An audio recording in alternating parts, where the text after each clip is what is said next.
My son bought his wife a house and handed me the mortgage documents. "You have saved enough," he said. "It is time to help your family." I said no. And that's why they sued me for $900,000. The judge then asked me only one question. And that left my son and daughter-in-law in utter shock. Before I continue this story, please let me know where you are watching from in the comments below. Hit like and subscribe if you have ever had to stand up to family members who thought your retirement fund was their personal piggy bank. I am Jimmy, but everyone calls me Jim. I am 73 years old and I spent 40 years as an industrial electrician crawling through crawl spaces and wiring factories while my son Brandon sat playing video games. I thought I had seen everything until the day I received a subpoena from my own flesh and blood. I never wanted to be rich. I just wanted to be comfortable. That is what I told myself every morning for 40 years when my alarm went off at 4:30 a.m. I would drag myself out of bed, kiss my wife Martha on the forehead, and head out into the dark to wire another building or fix another electrical system that someone else had messed up. Industrial electrical work is not glamorous. You spend your days in places most people never see. Crawl spaces filled with dust and spiders. Ceiling cavities where the temperature hits 120 degrees in summer. Mechanical rooms where one wrong move could kill you instantly. I have been shocked more times than I can count. I have fallen off ladders. I have breathed in things that probably took years off my life. But I did it. Every single day. Because that is what men of my generation did. We worked. We provided. We did not complain. Martha and I got married when I was 22 and she was 20. We had Brandon 2 years later. We lived in a small 2-bedroom house on the south side of town.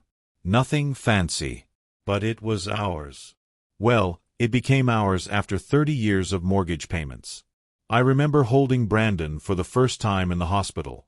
He was so small. So perfect. I made a promise to him that day. I promised I would give him a better life than I had. I would make sure he had opportunities. I would work as hard as I needed to so he would never have to struggle the way I did. Looking back now, I realize that was my first mistake. Martha stayed home with Brandon until he started school. Then she got a job as a secretary at the local elementary school. The pay was not great, but it helped. Every penny counted. We never took vacations. We never ate at fancy restaurants. We never bought new cars. Everything we earned went into 3 places: keeping the bills paid, putting food on the table, and saving for the future. Brandon grew up comfortable. Not spoiled, I thought, but comfortable. He always had clean clothes. He always had food. He had his own bedroom. We got him a computer when he was 12 because he said he needed it for school. We paid for his sports equipment when he wanted to try baseball, then basketball, then soccer. He quit all of them within a few months, but we never complained. We just wanted him to be happy. When Brandon was in high school, he started talking about college. Martha and I had never gone to college. I learned my trade through an apprenticeship. But Brandon said the world was different now. He said he needed a degree to make something of himself. So we started saving every extra dollar we could for his college fund. I took extra shifts. I worked weekends. I worked holidays. Martha got a second job cleaning offices in the evenings. We were exhausted all the time, but we told ourselves it would be worth it. Brandon was going to have opportunities we never had. He was going to make something of himself. Brandon graduated high school with average grades. Not great, but good enough to get into the state university. We had saved $30,000 for his college. We were so proud. I remember the day we sat him down and told him. He just nodded and said, "Okay, cool." No thank you. No acknowledgement of the sacrifices we had made. Just, "Okay, cool."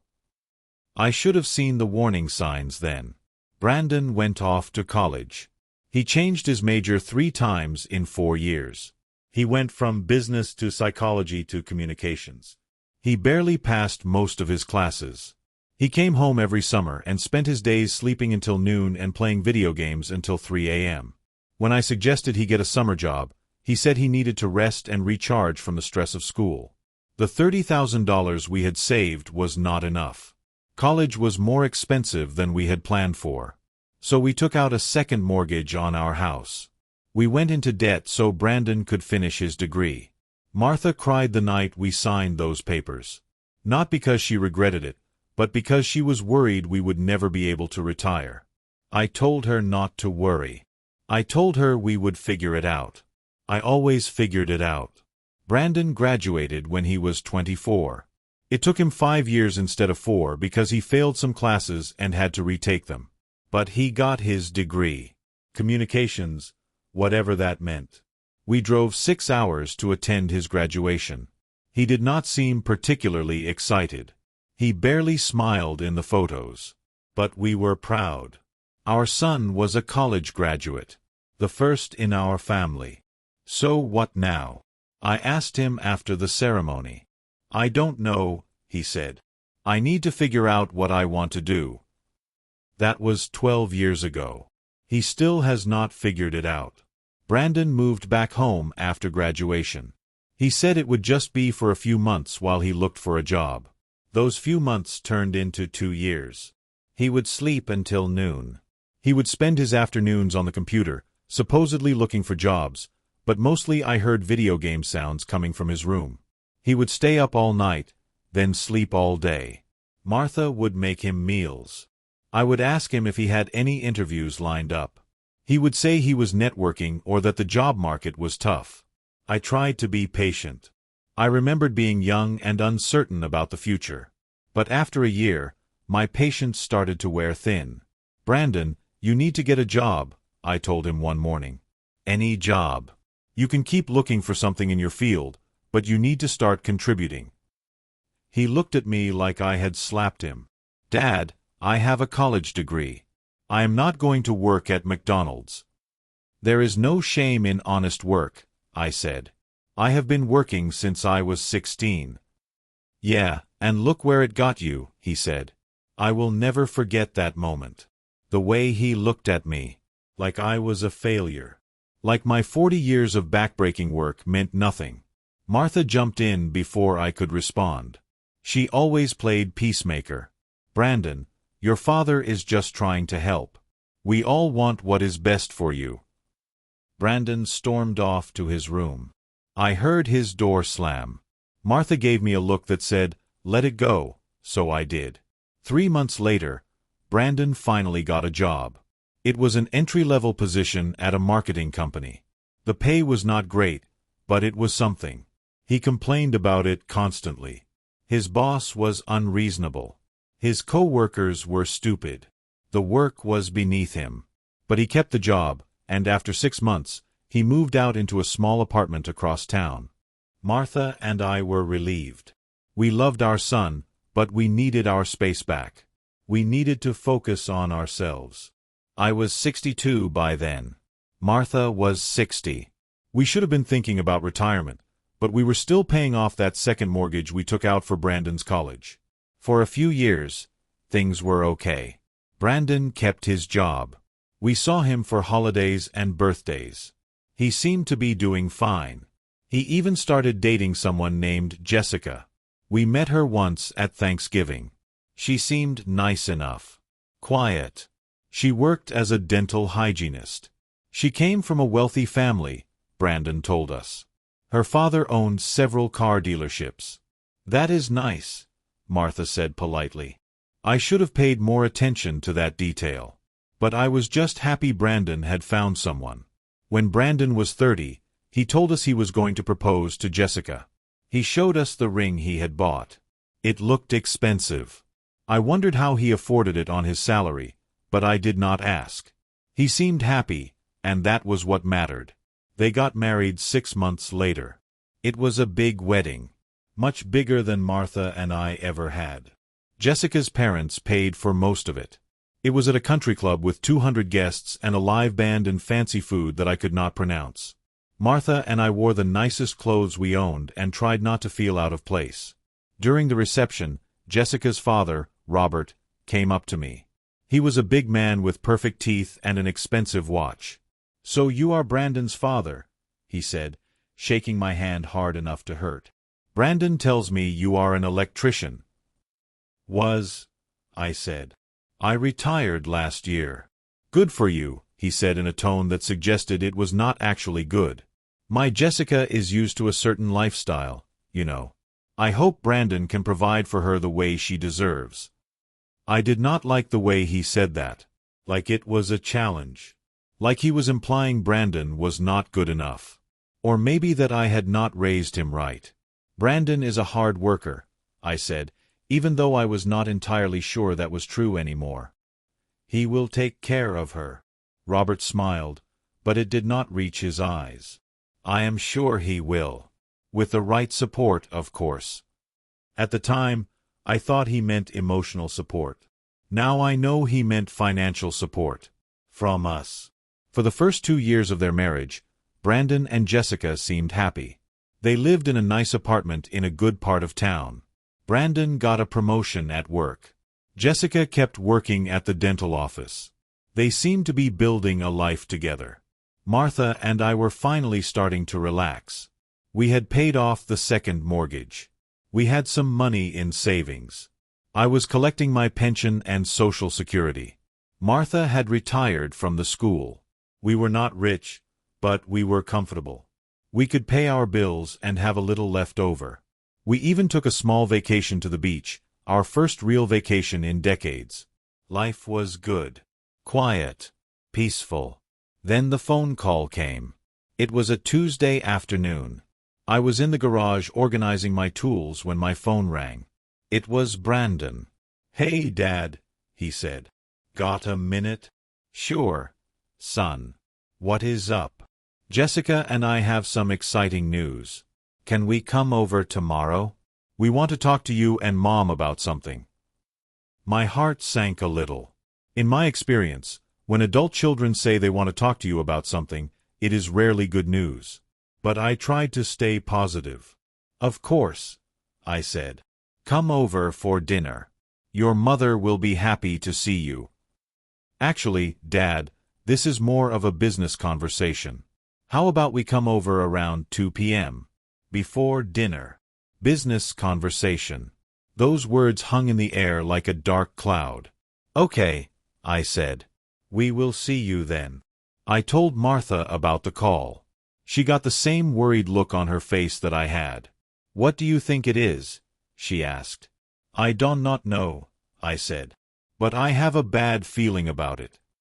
Maybe they are having a baby, Martha said hopefully. Maybe they want to share good news. I wanted to believe her. But something in Brandon's voice told me this was not about a baby. The next day, Brandon and Jessica showed up exactly at 2 p.m. They were both dressed nicely, like they were going to a business meeting. Brandon carried a leather folder under his arm. Jessica had her hair pulled back and wore more makeup than usual. They looked nervous. We sat down in the living room. Martha offered them coffee and cookies. They declined. So, I said, trying to keep my voice light. What is this big news? Brandon and Jessica exchanged a look. Then Brandon opened the folder and pulled out a stack of papers. Dad, Mom, Jessica, and I have been doing a lot of thinking about our future, he began. We have been renting for 2 years now, and we are ready to buy a house. We found the perfect place. It is in Oakmont Estates. Oakmont Estates was one of the nicest neighborhoods in our city. Big houses with big price tags. I had wired a few of those houses in my working days. They started at around $800,000. That is wonderful, Martha said, though I could hear the uncertainty in her voice. Are you able to afford something in that area? Well, that is what we wanted to talk to you about, Jessica said. Her voice was sweet, but there was something rehearsed about it. My parents are helping us with the down payment. They are giving us $200,000. I nearly choked. $200,000. For a down payment. I had never even seen that much money in my life. That is very generous of them, I managed to say. It is, Brandon agreed. But here is the thing. The house we want costs $1.1 million.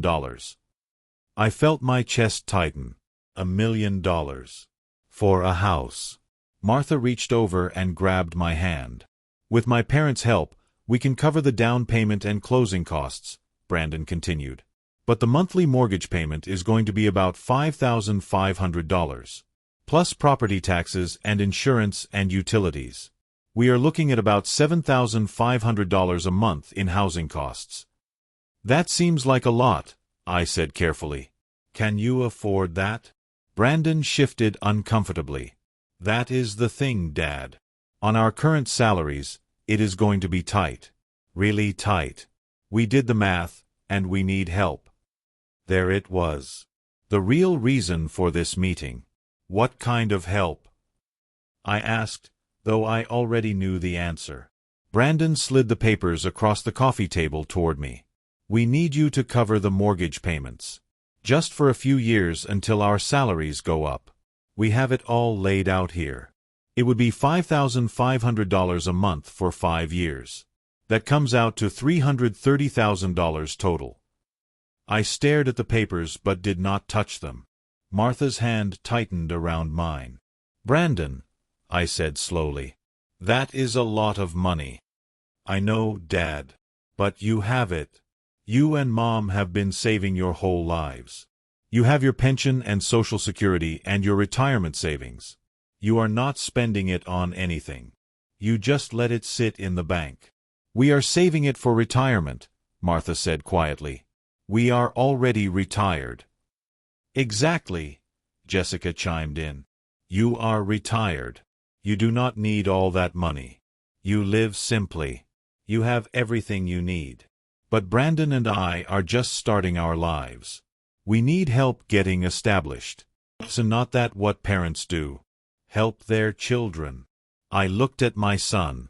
Really looked at him. He was 32 years old.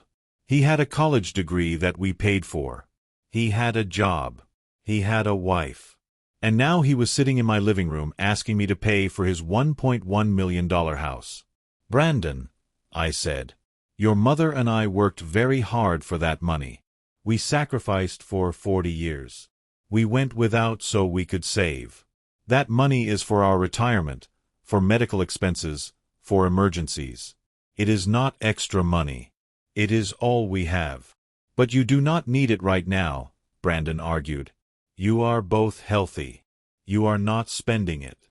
It is just sitting there. Meanwhile, Jessica and I are struggling to build our lives. This house is an investment, Dad. It will appreciate in value. Think of it as an investment in our future. If it is such a good investment, why can you not afford it yourselves? I asked. Brandon's face darkened. Because I did not have the same advantages Jessica's family has. Because I started with nothing. Because unlike her parents, my parents did not set me up for success. His words hit me like a punch to the gut. After everything we had done for him. After every sacrifice we had made. Brandon, we gave you everything we could, Martha said, her voice shaking. We paid for your college. We supported you. We have always been there for you. You sent me to state school while Jessica's parents sent her to a private university, Brandon shot back. You made me take out loans. You could have helped more, but you chose to hoard your money instead. We did not hoard anything, I said, my voice rising. We lived frugally so we could have something to retire on. We did the best we could. Jessica put her hand on Brandon's arm. Let's not get emotional, she said. This is a simple request. We are family. Families help each other. My parents are helping us. We just need you to do your part. Your parents are giving you a gift, I said. You are asking us to pay your mortgage for 5 years. That is not the same thing. It is an investment in your son's future, Jessica said. In our future. Don't you want us to be happy? Don't you want us to succeed? Of course we do, Martha said. But $330,000 is more than half of our retirement savings. If we give you that, we will have almost nothing left. You will still have your pension and Social Security, Brandon said. That is more than enough to live on. You live in a small house. You do not travel. You do not spend money on anything. You will be fine. I stood up. I could not sit anymore. The anger was building in my chest and I needed to move. No, I said. The answer is no. We cannot do this. The room went silent. Brandon and Jessica stared at me like I had just announced I was disowning them. What? Brandon said. I said no. We are not paying your mortgage. If you cannot afford a $1.1 million house, then you need to buy something cheaper. Something within your means. Dad, please, Brandon said. Just think about it. Sleep on it. Do not make a rash decision. It is not a rash decision, I said. It is common sense. Your mother and I worked too hard for this money to just hand it over so you can live beyond your means. Jessica stood up, her face flushed with anger. Wow, she said. I cannot believe how selfish you are. Brandon told me you were difficult, but I did not think you would actually refuse to help your own son. Excuse me, Martha said, standing up as well. You heard me, Jessica said. You are selfish. You are sitting on all this money while your son is struggling, and you won't even help him. What kind of parents are you? The kind who taught our son the value of hard work and living within his means, I said. Something he seems to have forgotten. Brandon stood up and grabbed the papers off the table. Fine, he said. We will figure it out ourselves. But do not expect us to come around much anymore. You have made it very clear where your priorities are. They left. The front door slammed hard enough to rattle the pictures on the wall. Martha and I stood in the living room, stunned. Did that just happen? Martha asked. It did, I said. She started to cry. I put my arms around her and held her while she sobbed into my chest. Our son had just asked us for $350,000 and then called us selfish when we said no. That night, neither of us could sleep. We lay in bed, staring at the ceiling, wondering if we had done the right thing. Wondering if we had failed as parents somehow. But deep down, I knew we had done the right thing. We had to stand firm. We had to protect what we had worked our whole lives to build. I just did not realize how much that decision would cost us. After that confrontation, Brandon and Jessica stopped talking to us. Completely. No phone calls. No texts. No visits. It was like we had ceased to exist. Martha tried calling Brandon every few days. The calls would go straight to voicemail. She would leave messages. Hi, honey, it is Mom. Just calling to check in. Please call us back. We love you. No response. She tried texting. Thinking of you. Hope you are well. Nothing. I tried too, though I was angrier than Martha was. I sent Brandon a text that said, "We need to talk about this like adults. Call me." He did not. 2 weeks passed. Then a month. Martha was a wreck. She barely ate. She barely slept. She kept saying maybe we should have just given them the money. Maybe we should call them and apologize. Maybe we should reconsider. Absolutely not, I told her. We did nothing wrong. Brandon is acting like a spoiled child, and we are not going to reward that behavior by giving in. But he is our son, Martha said, tears streaming down her face. I cannot lose him, Jim. He is all we have. That hurt. Because it was true. Brandon was our only child. Our only family. And now he was using that against us. 6 weeks after the confrontation, Martha got a Facebook message from Jessica. It was brief. Just wanted to let you know we closed on the house. No thanks to you. We figured it out on our own like we always have to. Martha showed me the message. I could see the hurt in her eyes. How did they afford it? She asked. I have no idea, I said. Maybe her parents gave them more money. Maybe they got a better loan. It does not matter. The point is, they did it without us. Maybe we should reach out, Martha said. Congratulate them on the house. Try to mend bridges. Against my better judgment, I agreed. Martha sent a message back, "Congratulations on the house. We are happy for you. We would love to see it. Maybe we could visit soon." The response came an hour later. "We are very busy settling in. Maybe sometime in the future." That was it. No invitation. No olive branch. Just a polite brush-off. 3 months went by. Then 6. We heard nothing from Brandon or Jessica except for a generic Christmas card with no personal note. Just their names printed at the bottom. Martha cried on Christmas. We sat in our living room, just the two of us, and ate the dinner she had made. The same dinner we had made every Christmas for 30 years. But Brandon's chair was empty. "I miss him so much," Martha said. "I do too," I admitted. And I did. Despite everything, he was still my son. I still loved him. I just did not like him very much right now. In month 7, Martha got a call from one of her old friends from the school where she used to work. Her name was Patricia, and she lived in Oakmont Estates, the same neighborhood where Brandon and Jessica had bought their house. "Martha, I just saw your son," Patricia said. "He and his wife live 3 streets over from me. They have a beautiful house."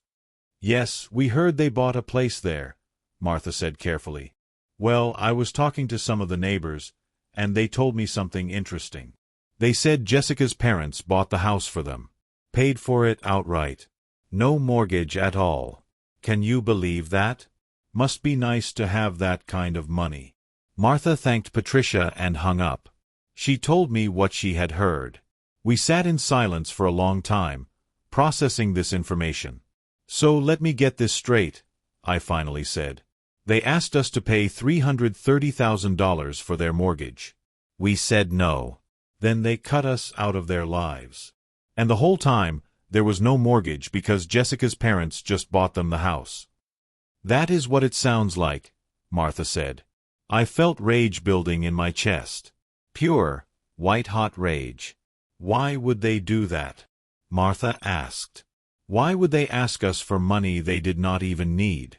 Why would they lie to us?" I did not have an answer, but I was determined to find out. The next day, I did something I am not proud of. I drove to Oakmont Estates and found Brandon's house. It was not hard. Patricia had mentioned the street name, and there were only so many houses that looked new enough to have been purchased recently. When I found it, my jaw dropped. It was massive. Easily 4,000 square feet. 3-car garage. Perfectly manicured lawn. Stone facade. The kind of house I had spent my career wiring but never dreamed of owning. I sat in my truck across the street for an hour, watching. I do not know what I was hoping to see. Maybe Brandon or Jessica coming out. Maybe some sign that would explain what was happening. Finally, I saw movement. The garage door opened, and Jessica's car pulled out. She was alone. I watched her drive away. Then I started my truck and left. I felt pathetic, like a stalker. But I also felt justified. These people had hurt us. They had manipulated us. And I needed to understand why. When I got home, Martha was sitting at the kitchen table with a strange look on her face. "What is wrong?" I asked. She slid an envelope across the table. "This came in the mail today." I picked it up. It was from a law office. Bergman and Associates. My hands started to shake as I opened it. Inside was a letter. A legal letter. I read it once, then twice, unable to believe what I was seeing. "They are suing us," I said. Martha nodded, her face pale. "For $900,000. I read the letter a third time, hoping I had misunderstood. But no. The words were clear. Brandon and Jessica were suing us for $900,000. The lawsuit claimed promissory estoppel and detrimental reliance. It claimed that we had verbally promised to financially support Brandon throughout his life, that he had relied on those promises when making major life decisions, that our refusal to pay for their house had caused them financial and emotional harm. It was insane. It was nonsense. But it was real. How can they do this? Martha asked. Her voice was small and broken. How can they sue their own parents? I do not know, I said. But we need a lawyer. Now. I called 3 law offices that afternoon. The first 2 said they did not handle family lawsuits. The third agreed to meet with us the next day. His name was Thomas Brennan. He was in his 50s, with gray hair and kind eyes. We sat in his office and showed him the letter. He read it carefully, his expression neutral. When he finished, he looked up at us. How much of this is true? He asked. None of it, I said. We never promised to support Brandon for his whole life. We never promised to pay for his house. This is complete fiction. Did you ever say anything to Brandon that could be interpreted as a promise of financial support? Martha and I looked at each other. When he was growing up, we always told him we would take care of him, Martha said. We told him we would help him however we could. But we meant normal parent things. We meant we would feed him and clothe him and support him while he was growing up. We did not mean we would bankroll his entire adult life. And you paid for his college? Thomas asked. Yes, I said. We paid for his tuition and took out a second mortgage to cover the costs. Did you ever tell him you expected to be paid back? No, I admitted. It was a gift. We were his parents. We wanted to help him get started in life. Thomas nodded and made some notes. Okay. Here is the situation. What they are claiming is legally shaky at best. Promissory estoppel requires clear evidence of a specific promise that the person relied on to their detriment. General statements like, "We will help you," or "We will take care of you," are not usually enough. However, the fact that you did pay for his college and support him extensively in the past could work against you. They will argue that you established a pattern of financial support and that Brandon had reason to believe it would continue. That is ridiculous, I said. We supported him when he was our dependent child. He is 32 years old now. He has a wife. He has a job. He is an adult. I agree with you, Thomas said. But we need to prove that in court. The good news is that most judges will see through this kind of lawsuit. The bad news is that defending it will be expensive. Legal fees for a case like this could run $50,000 or more. Maybe much more if it goes to trial. I felt like I had been punched. $50,000? Just to defend ourselves against fake accusations. I am afraid so, Thomas said. That is how the system works. Even frivolous lawsuits cost money to defend. Martha started crying again. I put my arm around her. Is there any way to get this dismissed quickly? I asked. We can file a motion to dismiss, arguing that their claims have no legal merit. But even if we win that motion, it will still cost you $10,000 to $15,000 in legal fees. And there is no guarantee the judge will grant the motion. Some judges prefer to let cases go to trial so both sides can present their evidence. I thought about our retirement savings. We had about $600,000 saved. If we spent $50,000 on legal fees, that would be a huge chunk of our security gone. All because our son decided to sue us. There is one other thing you should know, Thomas said. In cases like this, even if you win, you probably will not be able to recover your legal fees. Oregon does not usually award attorney's fees in family disputes unless there is clear evidence of bad faith. So even if the judge throws out their case completely, you will still be out whatever you spend to defend yourself. So they can just sue us for no reason, and even if we win, we lose? I asked. Essentially, yes, Thomas said. I am sorry. I know that is not fair. But that is the reality of the legal system. We hired Thomas that day. He asked for a $15,000 retainer to start. I wrote the check, my hand shaking with anger. As we drove home, Martha said, "Why are they doing this, Jim? Why would Brandon hurt us like this?" I do not know, I said. But I am going to find out. That night, I barely slept. I kept thinking about that letter. About the specific dollar amount. $900,000. Where did that number come from? It was not the cost of their house. It was not tied to any actual expense I could think of. The next morning, I called Thomas. I need to understand something, I said. Where did the $900,000 figure come from? I was wondering the same thing, Thomas said. I have requested their supporting documentation as part of discovery. We should get that in a few weeks. It will show us exactly what they are claiming and how they calculated their damages. How can they claim damages when we never promised them anything? They will try to show that your promise, even if it was implied, caused them to make financial decisions they otherwise would not have made. For example, they might claim that Brandon took a lower-paying job because he believed you would supplement his income, or that they bought a more expensive house than they could afford because they believed you would help with the payments. It is a stretch, but that is what they will argue. But they did not buy a more expensive house than they could afford, I said. Jessica's parents bought it for them. There is no mortgage. There was a pause on the other end of the line. What? Thomas said. I told him what we had learned from Martha's friend. How Jessica's parents had apparently purchased the house outright as a gift. That is very interesting, Thomas said. If we can prove that, it destroys their claim of detrimental reliance. They cannot claim they were harmed by your refusal to pay their mortgage if there is no mortgage. I need you to find out everything you can about how they acquired that house. Do you have any way to access property records? I can try, I said. After I hung up, I sat down at my computer. I am not great with technology, but I know how to use Google. I searched for property records in our county.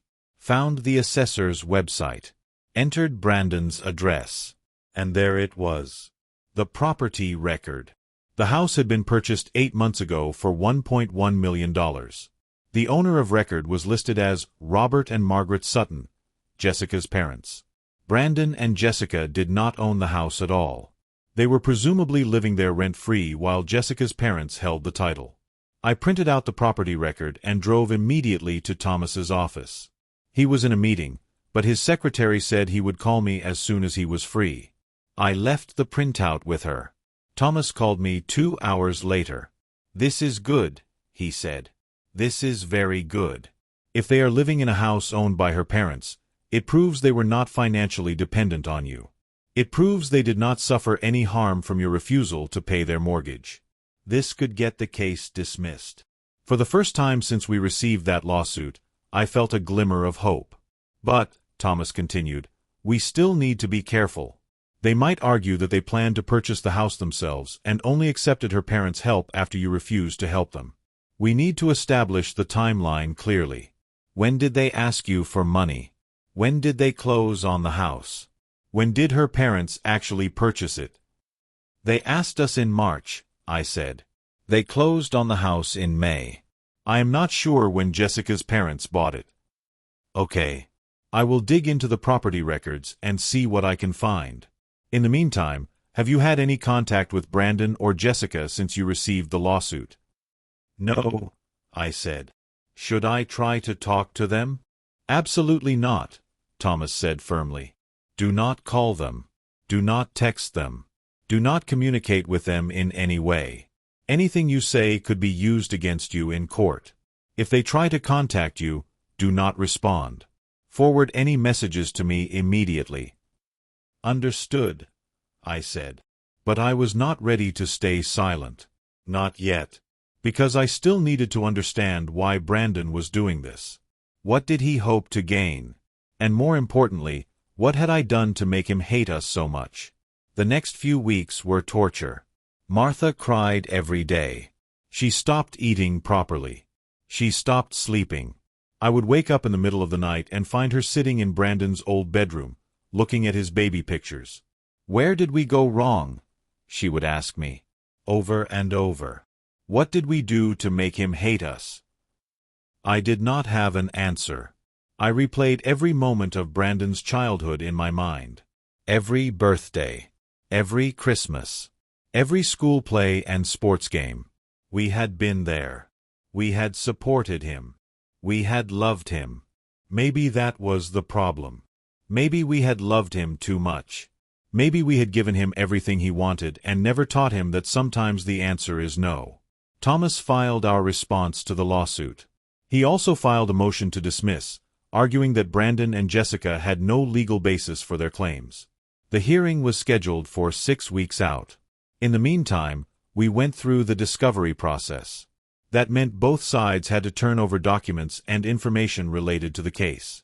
Thomas requested their financial records, communications, and any evidence of promises we had supposedly made. They requested the same from us. Thomas told us to gather every bank statement, every email, every text message we had ever sent to Brandon. We spent days going through files and boxes, pulling together years of documentation. It was humiliating, having to prove that we had not promised our son a lifetime of financial support, having to document every penny we had ever given him or spent on him. When we finished, Thomas reviewed everything. "This is actually helpful," he said. "Your financial records show that you have been careful with money your whole lives. You have never lived extravagantly. Your retirement savings are modest but reasonable for people who worked hard and lived frugally. This contradicts their claim that you are hoarding excessive wealth that rightfully belongs to your son." "We are not hoarding anything," Martha said. "We are just trying to survive our old age." "I know," Thomas said gently. "And the court will see that." A week later, Thomas called me with news. "I received their discovery documents," he said. "You need to come to my office. There is something you need to see." Martha and I drove to his office immediately. Thomas had several folders spread out on his desk. "Okay," he said. "First, the good news. They have almost no evidence of any specific promises you made. Most of what they submitted is character testimony from Jessica's family, claiming that you are difficult and unsupportive. There are a few text messages from you to Brandon saying things like, 'We will always be here for you,' and 'We love you and want to help you succeed.' But those are generic parent statements. No judge will interpret those as binding financial commitments." "What is the bad news?" I asked. Thomas pulled out a different folder. "The bad news is how they calculated the $900,000 figure. And it is worse than I thought." He opened the folder and showed us a spreadsheet. It was itemized and detailed. I felt sick as I read through it. The $900,000 broke down like this: $330,000 for 5 years of mortgage payments on their house, even though there was no mortgage. $200,000 for lost investment opportunities, because Brandon allegedly turned down higher-paying jobs in other cities, believing you would support him locally. $150,000 for emotional distress and therapy costs, caused by our refusal to help them. $120,000 for Jessica's lost income, because she allegedly wanted to quit her job and start her own dental practice but could not afford to without our financial support. $100,000 in punitive damages, for our willful and malicious refusal to honor our commitments. I stared at the spreadsheet in disbelief. "This is insane," I said. "Every single line item is made up. Brandon never turned down jobs in other cities. Jessica never mentioned wanting to start her own practice. And emotional distress? They cut us out of their lives, not the other way around." "I agree it is extremely weak," Thomas said. "But here is what concerns me. They have hired a very expensive law firm out of Portland. Bergman and Associates specializes in estate litigation and family disputes. They are aggressive, and they usually only take cases they think they can win or settle for a significant amount. Why would a firm like that take this case if it is so weak?" Martha asked. "That is what I am trying to figure out," Thomas said. "My guess is that Brandon and Jessica convinced them you have significant assets and would settle rather than go through a lengthy court battle. These firms often bet that elderly defendants will pay something just to make the problem go away." "We are not paying them a dime," I said. "Not one single dime." "I understand," Thomas said. "But you need to know that if this goes to trial, your legal fees could exceed $100,000. Maybe significantly more if they drag it out with appeals." I felt the room spin. $100,000. That was nearly 1/5 of our life savings. There is something else, Thomas said. He pulled out another document. This is a statement from Robert Sutton, Jessica's father. He claims that you and he had a conversation at the wedding where you agreed to do your part to support the young couple. He is interpreting that as a verbal contract to match his financial contributions to their life together. I remembered that conversation. Robert's smug face. His expensive watch. The way he implied Brandon was not good enough for his daughter. That is not what I said, I protested. I said Brandon would take care of Jessica. I was talking about Brandon working and being a good husband. I was not making any financial promises. It is your word against his, Thomas said. And he is a wealthy businessman who will present well in court. This complicates things. Martha looked at me, her eyes wide with fear. Jim, what are we going to do? We are going to fight, I said. We are going to court, and we are going to tell the truth. And we are going to let a judge decide. Thomas nodded slowly. Okay. Then we prepare for the hearing. The motion to dismiss is in 3 weeks. I will need both of you to testify. They will ask you difficult questions. They will try to make you look bad. You need to stay calm and stick to the facts. For the next 3 weeks, Martha and I met with Thomas regularly. He prepared us for court. He asked us practice questions. He told us what to expect. They will paint you as wealthy, selfish parents who are refusing to help your struggling son, Thomas explained. They will bring up how much you have in savings. They will point out that you paid for college and supported him through his 20s, but suddenly cut him off when he needed help with his house. They will try to establish a pattern of support that you broke. How do we counter that? I asked. We focus on the facts. You paid for his education, which was appropriate for a dependent child. You supported him while he lived at home, which was appropriate. But he is now a married adult with his own income. You are retired with limited resources. Your savings need to last the rest of your lives. Supporting him was appropriate when he was young and dependent. It is not appropriate now that he is an independent adult. It sounded logical when Thomas said it, but I worried about how it would sound in court. The night before the hearing, I could not sleep. I lay in bed next to Martha, listening to her breathe, and wondered how our lives had come to this. How had the little boy I held in the hospital 32 years ago turned into someone who would sue his own parents? At 3 a.m., I got up and went to Brandon's old room. I turned on the light and looked around. His high school trophies were still on the shelf, even though he had quit every sport after a few months. His old computer desk was still in the corner, where he had spent countless hours playing games instead of doing homework. Pictures of him covered the walls. Brandon at age 5, smiling with missing front teeth. Brandon at age 10, dressed up for Halloween. Brandon at graduation, looking bored and unimpressed. I sat down on his old bed and put my face in my hands. What did I do wrong? I whispered to the empty room. The room did not answer. But in my heart, I knew the truth. I had enabled him. I had given him everything without teaching him to earn anything. I had protected him from consequences. I had made his life too easy. And now I was paying the price. The courthouse was downtown, in an old building with marble floors and high ceilings. Martha and I arrived 30 minutes early. We were both dressed in our best clothes. Martha wore the dress she had worn to Brandon's wedding. I wore the one suit I owned. Thomas met us in the hallway. Remember, he said. Stay calm. Answer only the questions asked. Do not volunteer extra information. Do not get emotional. What if I see Brandon? Martha asked. Her voice was shaking. You will see him, Thomas said. He will be here. So will Jessica. Do not make eye contact.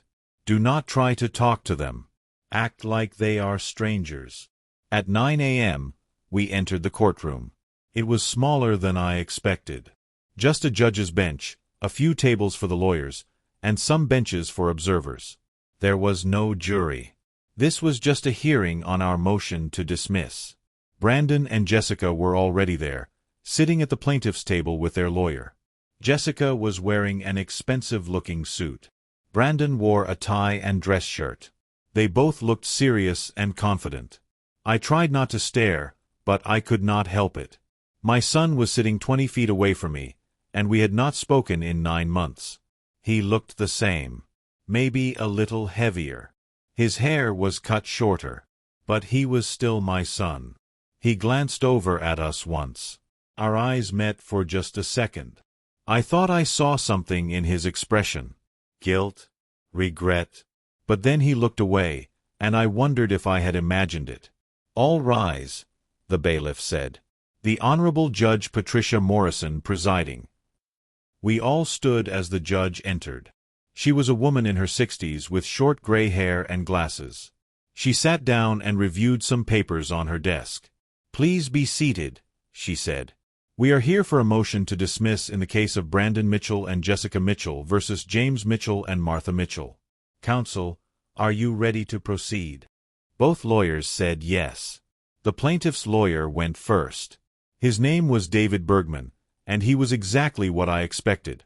Mid-40s, expensive suit, slicked back hair, and a voice that dripped with confidence.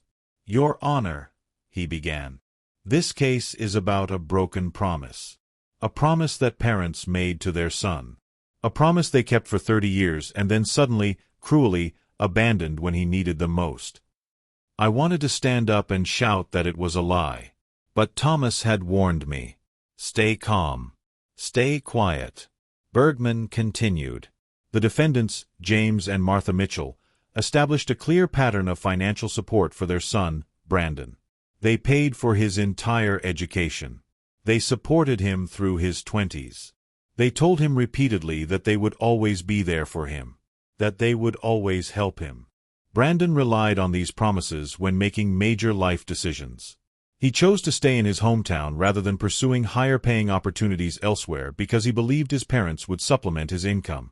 He and his wife purchased a home based on the understanding that his parents would help with the mortgage, just as they had helped with his education. "Objection, Your Honor," Thomas said, standing up. "There is no evidence that my clients purchased any home. The property records show that the home in question is owned by the plaintiff's in-laws." Bergman did not miss a beat. "We will address that, Your Honor. The point is that my clients made financial decisions based on promises that were broken. They have suffered substantial financial and emotional harm as a result. They are seeking $900,000 in damages, which represents the financial support they reasonably expected based on 30 years of established patterns." Judge Morrison looked up from her notes. "Mr. Bergman, you are claiming promissory estoppel. That requires a clear and definite promise. Can you point me to any specific instance where the defendants promised to pay their son's mortgage?" "Your Honor, the promise was implied through years of conduct and statements. When parents tell a child, 'We will always take care of you,' and 'we will always be here for you,' and then they act on those promises for 30 years, a reasonable person would interpret that as a binding commitment." "A binding commitment to what, exactly?" the judge asked. "To provide support forever? To pay for anything the son wants to buy?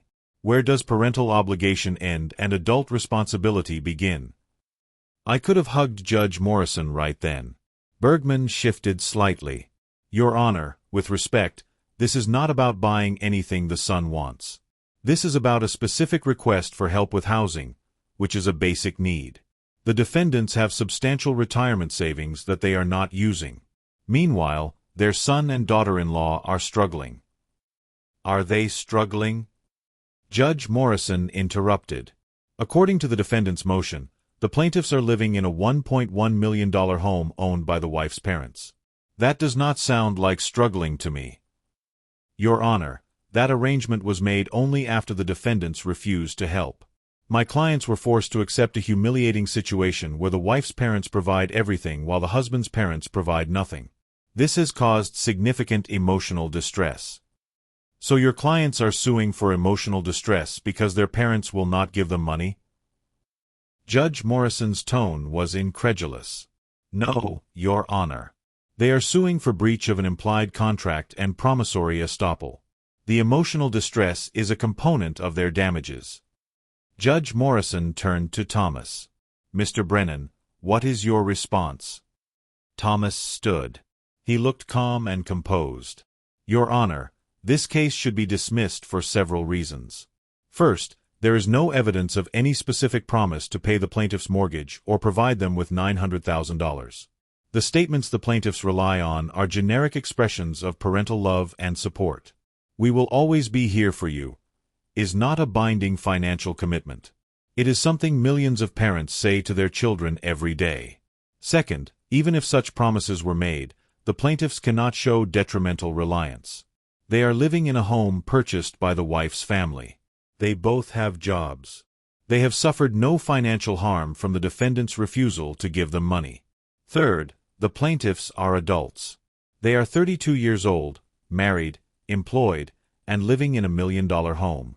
The idea that they are entitled to their elderly parents' retirement savings is absurd. My clients are 73 and 71 years old. They have $600,000 in savings that needs to last them the rest of their lives. They are not wealthy. They are retired working-class people who saved every penny they could. To suggest they have some legal obligation to hand over that money to their adult son is not just wrong. It is offensive. Your Honor, if I may, Bergman tried to interject. You may not, Judge Morrison said. I have heard enough. I am ready to rule. My heart was pounding. Martha reached over and grabbed my hand. Judge Morrison looked at Brandon and Jessica. Mr. and Mrs. Mitchell, I am going to ask you a question, and I want you to think very carefully before you answer. Did your parents ever specifically promise to pay your mortgage or give you $900,000? Brandon and Jessica looked at their lawyer. Bergman whispered something to them. Then Brandon stood up. Your Honor, they did not use those exact words. But they always implied. Did they specifically promise to pay your mortgage? Judge Morrison repeated. Brandon hesitated. No, he finally admitted. But that is all I need to hear, Judge Morrison said. Here is my ruling. This case is dismissed. The plaintiffs have failed to show any evidence of a clear and definite promise that would support a claim of promissory estoppel. Generic statements of parental love and support are not binding financial commitments. Furthermore, the plaintiffs have failed to show any detrimental reliance or actual damages. They are living rent-free in a $1 million home. They are not suffering. They are not entitled to their parents' retirement savings simply because they want a certain lifestyle. I am frankly appalled that this case was filed at all. Adult children do not have a legal right to their parents' money. Parents are not obligated to fund their children's lifestyles indefinitely. Mr. and Mrs. Mitchell, you raised your son, educated him, and supported him into adulthood. You fulfilled your parental obligations. You do not owe him anything more. Case dismissed. Mr. Bergman, I suggest you advise your clients more carefully before filing frivolous lawsuits in the future. The gavel came down with a loud crack that echoed through the courtroom. It was over. We had won. Martha burst into tears. I put my arms around her, feeling relief wash over me like a wave. Thomas turned to us and smiled. That is the best outcome we could have hoped for, he said quietly. Congratulations. Across the room, I saw Brandon and Jessica talking frantically with their lawyer. Bergman was shaking his head, looking frustrated. Jessica was crying. Brandon's face was bright red. Then Brandon looked over at us. Our eyes met again. This time, there was no mistaking his expression. It was pure hatred. He mouthed two words at me, "This isn't over." Then he and Jessica got up and stormed out of the courtroom, Bergman hurrying after them. I should have felt relieved. We had won. The case was dismissed. We had protected our savings. But Brandon's words echoed in my mind. This isn't over. And I had a terrible feeling he was right. The week after the hearing, Martha and I tried to return to normal life. We had won the case. We had protected our retirement savings. We should have been happy. But we were not. Martha was devastated. I thought once this was over, we could reconcile, she said. I thought maybe Brandon would realize he was wrong and apologize. I thought we could be a family again. I do not think that is going to happen, I said. But he is our son, Martha said, her voice breaking. We cannot just lose him forever. He made his choice, I said. He chose money over family. He chose to sue us rather than accept that we have limits. That is on him, not us. But deep down, I was hurting too. Despite everything, Brandon was still my son. I still remembered teaching him to ride a bike. I still remembered coaching his little league team, even though he quit after one season. I still remembered being there for every moment of his childhood, trying to be the father I never had. And this was how he repaid us. Thomas sent us his final bill. The total came to $23,000. It was less than he had initially estimated because the case got dismissed quickly. But it was still a huge amount of money for us. Almost 4% of our life savings, gone because our son decided to sue us. Can we sue them for our legal fees? I asked Thomas. You could try, he said. But it would cost you more in legal fees to pursue it than you would likely recover. Oregon law does not generally award attorneys' fees in family disputes unless there is clear evidence of bad faith. And even though the judge dismissed the case and called it frivolous, that is not quite the same as a finding of bad faith. So we had to eat the $23,000. Just accept it as the cost of defending ourselves against our own son. I wrote the check to Thomas with shaking hands. Every dollar represented hours of hard work. Hours of crawling through crawl spaces. Hours of breathing in dust and getting shocked and falling off ladders. Also, Brandon could sue us and force us to spend thousands defending ourselves. 2 weeks after the hearing, we received something in the mail that made my blood run cold. It was a notice of appeal. Brandon and Jessica were appealing the judge's decision. How can they do this? Martha asked. The judge dismissed the case. It is over. I called Thomas immediately. They are appealing, I said. What does that mean? Thomas sighed. It means they are asking a higher court to review Judge Morrison's decision. They have the right to appeal, but it is going to cost them a lot of money. And frankly, I do not think they have any chance of winning. Judge Morrison's ruling was sound. She clearly articulated why their case had no merit. How much will this cost us? I asked. To defend against the appeal? Probably another $30,000 to $50,000. Maybe more if it drags out. I felt sick. Thomas, we cannot afford this. We have already spent $23,000. If we spend another $50,000, we will have lost almost $75,000 total. That is more than 10% of our life savings. I know, Thomas said quietly. And I am sorry. But you have to defend against the appeal.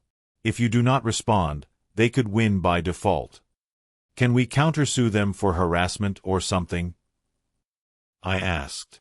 You could file a motion for sanctions, arguing that the appeal is frivolous and meant only to harass you. If the appeals court agrees, they might order the plaintiffs to pay your legal fees. But that is a long shot. And it would require more legal work, which means more fees. I hung up the phone and told Martha the news. She just stared at me, her face pale. They are trying to destroy us, she said. They are trying to drain our savings so we have nothing left. I think you are right, I said. I think that is exactly what they are doing.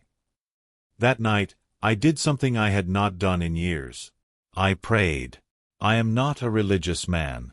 I stopped going to church after Martha's parents died. But that night, I got down on my knees in our bedroom and I prayed. God, I said, if you are listening, please help us. We are good people. We worked hard our whole lives. We tried to be good parents. We do not deserve this. Please, help us find a way through this. The room was silent. No voice from heaven. No sudden inspiration. Just silence. I went to bed feeling more alone than I ever had in my life. The next morning, I woke up with a thought. If Brandon and Jessica were appealing the case, they needed money. Appeals are expensive. Their lawyer, Bergman, was not cheap. How were they paying for all this? And more importantly, why were they doing this? The judge had made it clear they had no case. Any reasonable person would have given up. But they were doubling down. Why? I decided I needed to investigate. I needed to understand what was really going on. First, I went back to the county property records website. I looked up Brandon's house again. It still showed Robert and Margaret Sutton as the owners. But I noticed something I had missed before. There was a line item for related documents. I clicked on it. There were several documents attached to the property. The deed, the title report, and something called a loan agreement. I opened the loan agreement. It was dated 2 months before Brandon and Jessica had come to us asking for money. According to the document, Robert and Margaret Sutton had loaned Brandon and Jessica $1.1 million at 0% interest to purchase the home. The loan was secured by a promissory note. Brandon and Jessica were required to make monthly payments of $5,500 for 20 years. So there was a mortgage after all. Just not with a bank. With Jessica's parents. But here's what caught my attention. There was a clause in the loan agreement that said if Brandon and Jessica failed to make any payment, the entire balance would become immediately due. And if they could not pay, Robert and Margaret would seize any assets Brandon and Jessica had, including any inheritance or family money they were entitled to. I read that clause 3 times. Any inheritance or family money they were entitled to. My blood ran cold. They were not just suing us for money to pay for their house. They were trying to establish that they were entitled to our retirement savings. They were trying to create a legal precedent that would give them access to our money when we died. This was not about the house at all. This was about our estate. I printed out the loan agreement and drove straight to Thomas's office. I did not call ahead. I just showed up. His secretary said he was with a client, but I told her it was an emergency. 5 minutes later, Thomas came out. "Jim, what is wrong?" he asked. I showed him the loan agreement. He read it carefully, his expression growing more serious with each line. "Where did you get this?" he asked. "County property records. It is a public document." Thomas nodded slowly. "This changes things. This shows that they do have a mortgage, just not with a bank. And this clause here," he pointed to the section about inheritance. "This suggests a motive for the lawsuit beyond just getting money for their house. They are trying to establish legal entitlement to your estate." "Can they do that?" I asked. "Not really," Thomas said. "Not unless you leave them something in your will. But if they can get a court to recognize that you have some sort of obligation to support them, they might be able to argue that you cannot disinherit them. Or at least that they are entitled to a portion of your estate to satisfy the judgment." "But the judgment was dismissed," I said. "Yes, but they are appealing. If they win on appeal, they would get a judgment. And judgments can be collected from estates after death." I felt like I was going to be sick. "So they are planning for us to die?" "I do not know if it is that calculated," Thomas said. "But it certainly seems like they are thinking long-term about getting access to your money, one way or another." "What do we do?" I asked. "First, we use this in our response to the appeal. This loan agreement shows they are not struggling financially. It shows they have substantial support from Jessica's family. It strengthens our argument that they have no legitimate claim against you. Second, and this is important, you need to update your estate plan. Do you have a will?" "Yes," I said. "It is old, but we have one. Everything goes to Brandon when we die." "You need to change that immediately," Thomas said. "You need to disinherit him." The words hit me like a physical blow. Disinherit my son. My only child. The boy I had worked my entire life to provide for. "I cannot do that," I said. "You have to," Thomas said. "If you die with a will that leaves everything to Brandon, he will get your estate. And based on his behavior, he will go through that money faster than you can imagine. He will waste everything you worked for. Is that what you want?" "No," I admitted. But he is my son. I cannot just cut him out completely. Then leave him something small. $10,000. Enough that he cannot claim he was accidentally forgotten. But leave the bulk of your estate to charity or to other family members. Do you have any siblings? Nieces or nephews? I have a sister, I said. She lives in Florida. We are not close, but we talk a few times a year. Leave most of your estate to her, or to charity, or both. But do not leave it to Brandon. Not after everything he has put you through. I left Thomas's office in a daze. Disinherit my son. The thought was almost unbearable. But Thomas was right. Brandon had shown his true colors. If Martha and I died tomorrow, Brandon would inherit our $600,000 in savings. And based on his spending habits and entitlement, he would blow through it in a few years. He would use our life savings to fund his lifestyle, and then he would have nothing. At least if we left the money to charity or to my sister, it would do some good. That night, I talked to Martha about it. She cried for an hour. But eventually, she agreed. He is not the son we raised, she said through her tears. I do not know who he is anymore. But he is not the little boy I loved. That boy would never have done this to us. We made an appointment with an estate attorney for the following week. While we waited for our appointment with the estate attorney, I could not stop thinking about Brandon. About what had gone wrong. About what I had missed. I started going through old boxes in our garage. Boxes of Brandon's school papers and report cards and projects. I do not know what I was looking for. Maybe some clue. Some sign that would explain how we got here. What I found was worse than I expected. In a box labeled Brandon Middle School, I found a report card from 7th grade.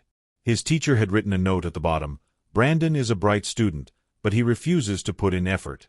He expects good grades without doing the work.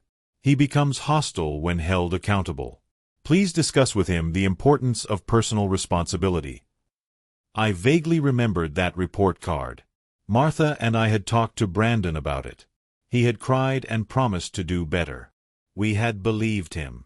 We had made excuses for him. We said 7th grade was a hard year. We said his teacher was too strict. I found another box labeled Brandon High School. Inside were college rejection letters. Lots of them. Brandon had applied to 15 schools. He got into 3. The State University and 2 community colleges. The other 12 rejected him. I had forgotten about those rejection letters. At the time, Martha and I had told Brandon it was okay. We said those other schools were not right for him anyway. We said the State University was a great choice. But looking at the letters now, I saw a pattern. The rejection letters all said the same thing in different ways. While Brandon's test scores are adequate, his grades and his recommendations do not reflect a student who is ready for the rigors of college-level work. His teachers had not recommended him. They had seen what Martha and I had refused to see. That Brandon did not work hard. That he took the easy way out.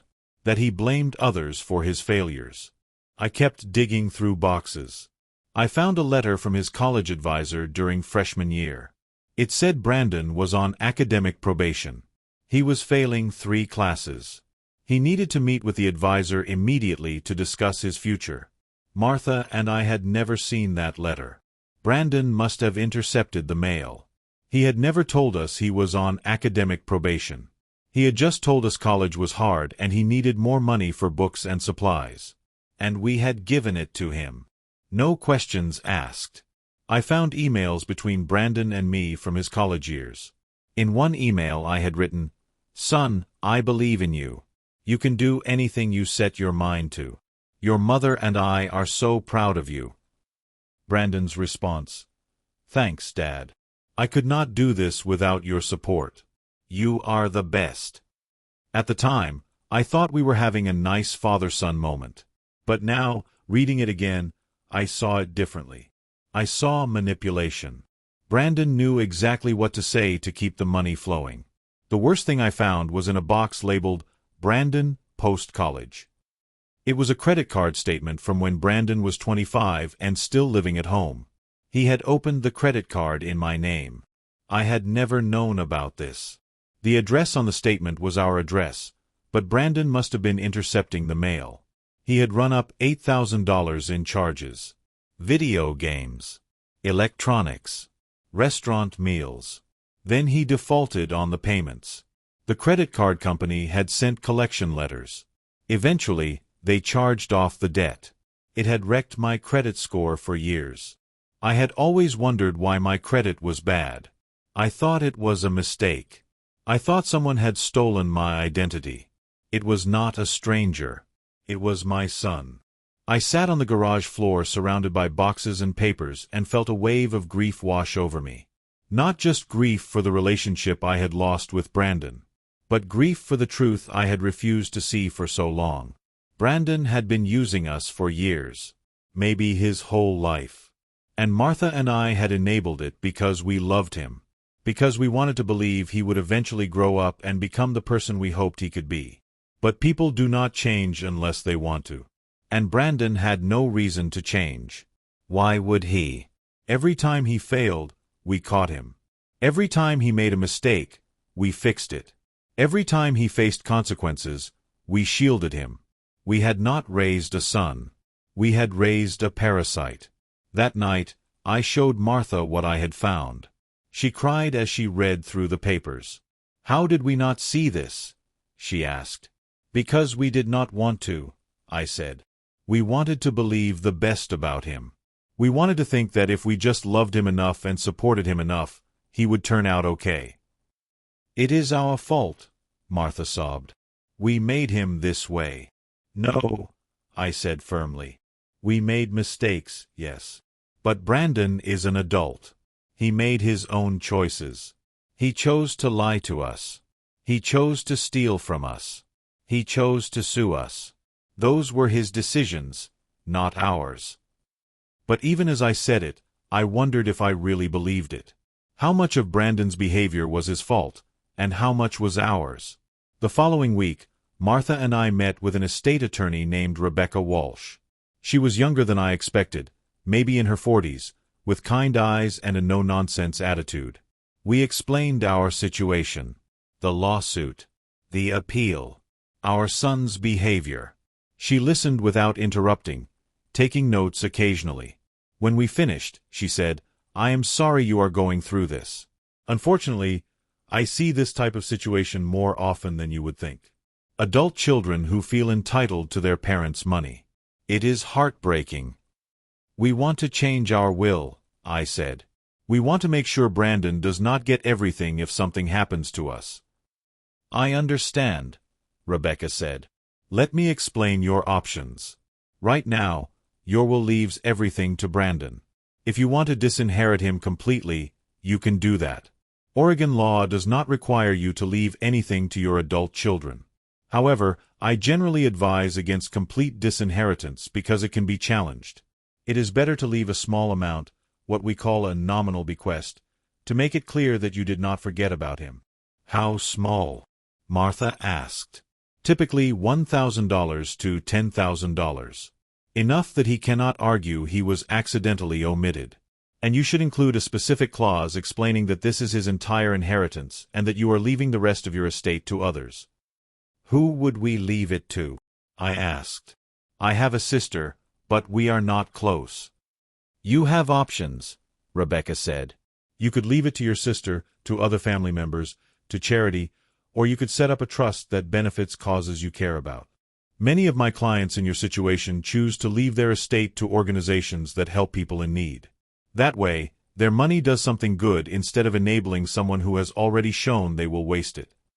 Martha and I looked at each other. "Can we think about it?" she asked. "Of course," Rebecca said. "But I would not wait too long.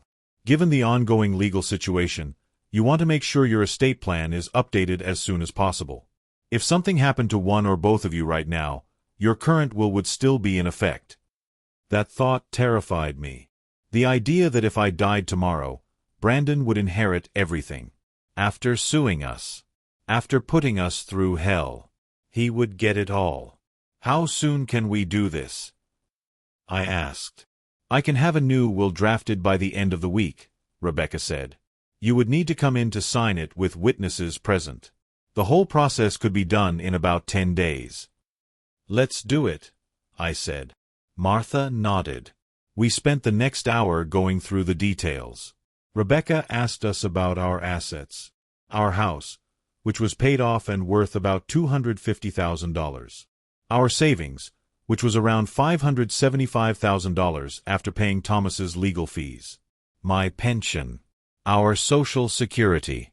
Life insurance policies. Your total estate is worth approximately $850,000, Rebecca said. After your house is sold and any final expenses are paid, your liquid assets would be around $800,000, give or take. $800,000. It sounded like so much money. But it was just the result of a lifetime of hard work and frugal living. It was not a fortune. It was just what Martha and I had managed to save. So here is what I am proposing, Rebecca said. We leave Brandon a nominal bequest of $5,000. The rest of the estate gets divided as follows: $100,000 to your sister, if she survives you. The remaining balance, approximately $700,000, gets split between 3 charities of your choosing. I suggest you pick causes that are meaningful to you. What kind of charities? Martha asked. Anything you want. Education scholarships for low-income students. Medical research. Animal welfare. Veterans organizations.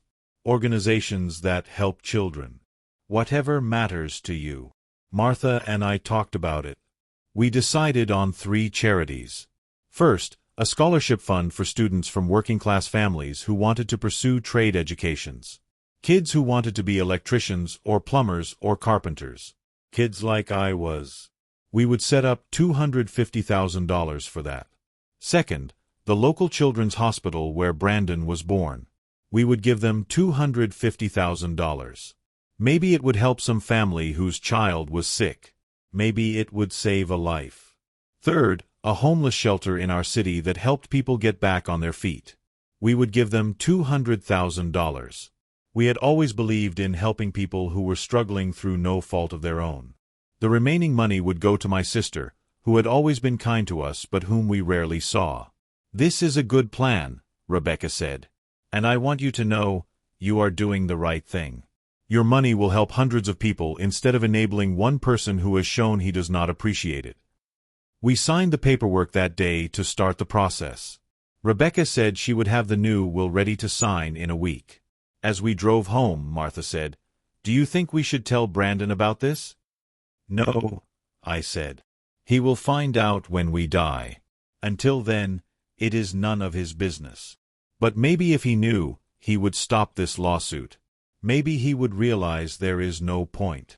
Or maybe it would make him angrier and more determined," I said. "No, we keep this to ourselves. Let him think whatever he wants." While we waited for our new will to be finalized, the appeal process moved forward. Thomas filed our response to Brandon's appeal. He included the loan agreement from Jessica's parents, showing that they were not financially struggling as they claimed. He also included an affidavit from me detailing Brandon's history of financial irresponsibility. The credit card he opened in my name. The academic probation he hid from us. The lies about his job searches after college. All of it. I felt guilty putting it in writing. Like I was betraying my son. But Thomas said it was necessary. The appeals court needs to understand the full picture, he explained. They need to see that this is not a case of wealthy parents refusing to help their struggling son. This is a case of an entitled adult making demands on his elderly parents who have limited resources. 2 weeks after we filed our response, we got Brandon's reply brief. Thomas sent me a copy. It was vicious. Brandon's lawyers painted us as abusive parents who had emotionally manipulated him his entire life. They claimed we had promised to support him financially and then cruelly withdrawn that support to punish him for marrying Jessica. They claimed we were sitting on a fortune while refusing to help our son in his time of need. The brief included statements from Jessica's parents, Robert and Margaret. They claimed that at the wedding, I had agreed to match their support for the young couple. They claimed that when they gave Brandon and Jessica the loan to buy their house, they expected us to contribute equally. It was all lies. But it was written in official legal language that made it sound credible. The brief also included a psychological evaluation. Brandon and Jessica had apparently hired a psychologist who diagnosed them with parental abandonment trauma and financial abuse syndrome. The psychologist said they were suffering from anxiety and depression caused by our refusal to help them. She recommended therapy that would cost $150 per session for at least 3 years. I was reading this garbage when my phone rang. It was Thomas. "Did you see their brief?" he asked. "I am reading it now," I said. "It is all lies, Thomas. Every word of it." "I know," he said. "But here is the problem. It is well written. Bergman is good at what he does. He has taken a weak case and made it sound almost sympathetic." "What does that mean for us?" I asked. "It means the appeals court might not dismiss this as quickly as we hoped. They might want to hear oral arguments. They might want more evidence. This could drag on for months." "How many months?" 6 to 12, probably. Maybe longer. I felt my chest tighten. 6 to 12 more months of this. 6 to 12 more months of legal fees piling up. 6 to 12 more months of stress and sleepless nights. "How much is this going to cost?" I asked. Thomas was quiet for a moment. "If it goes to oral arguments, we are looking at another $40,000 to $50,000. If it goes beyond that, if they remand it back to the trial court for more proceedings, we could be looking at $100,000 or more total." $100,000. Almost 1/6 of our entire life savings. Gone because our son decided to sue us. "Thomas, we cannot afford this," I said. "We are on a fixed income. We have already spent $23,000.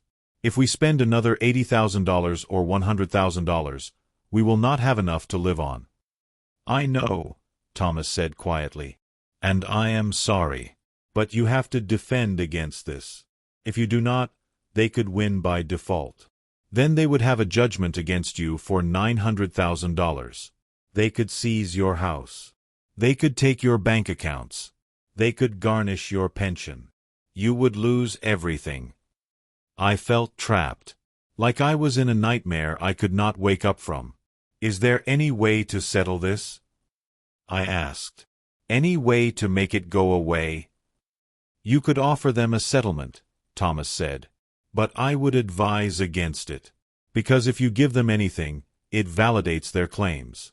It tells them that if they harass you enough, you will pay them. They will keep coming back for more." He was right. I knew he was right. But I was so tired. So tired of fighting. So tired of spending money we did not have on lawyers. So tired of lying awake at night worrying about what would happen to Martha and me if we ran out of savings. "What would you do if you were me?" I asked Thomas. He was quiet for a long moment. "I would fight," he finally said. "Because giving in to bullies never works. They will take whatever you give them and then demand more. The only way to stop them is to stand firm and force them to give up. And if they do not give up, then you fight until you cannot fight anymore. And you trust that the system will eventually do the right thing." I hung up the phone and sat in silence. Martha was at the grocery store. I was alone in the house. The house we had paid for with 40 years of hard work. The house that Brandon might take from us if we lost this lawsuit. I thought about everything we had been through. The long hours I worked. The times I came home exhausted and dirty and aching, but I still found the energy to throw a ball with Brandon in the backyard. The times Martha and I went without new clothes or vacations or anything nice so we could save for Brandon's future. And this was what it came to. Our son suing us for money he did not need and did not deserve. I made a decision in that moment. I was going to fight, no matter how much it cost, no matter how long it took. Because if I gave in, it would mean that everything I had worked for was for nothing. It would mean that I had failed as a man and as a father. I would rather lose everything fighting than give up and hand our life savings to someone who had not earned it. 2 months into the appeal process, something unexpected happened. I got a call from a man named David Chen. He said he was a former co-worker of Brandon's from the marketing company where Brandon had worked for several years. "Mr. Mitchell, I hope this is not out of line," David said. "But I heard about the lawsuit your son filed against you. It was in the local newspaper. And I thought you should know some things about Brandon that might help your case." "What kind of things?" I asked cautiously. "I worked with Brandon for 3 years," David said. "He was fired about 6 months ago. The official reason was poor performance, but there was more to it than that. He was embezzling money from the company." My heart stopped. "What?" "He was using the company credit card for personal expenses. Thousands of dollars. He would submit fake receipts and expense reports. When the accounting department caught on, they investigated and found he had stolen about $35,000 over 2 years. "Why was he not arrested?" I asked. "The company decided not to press charges. They did not want the publicity. They just fired him and demanded he pay the money back. But he has not paid them a dime." "How do you know all this?" I asked. "I was his supervisor," David said. "I was the one who discovered the fake receipts. I tried to give Brandon chances to explain, but he just lied and made excuses. Eventually, I had no choice but to report it to HR. "Why are you telling me this now?"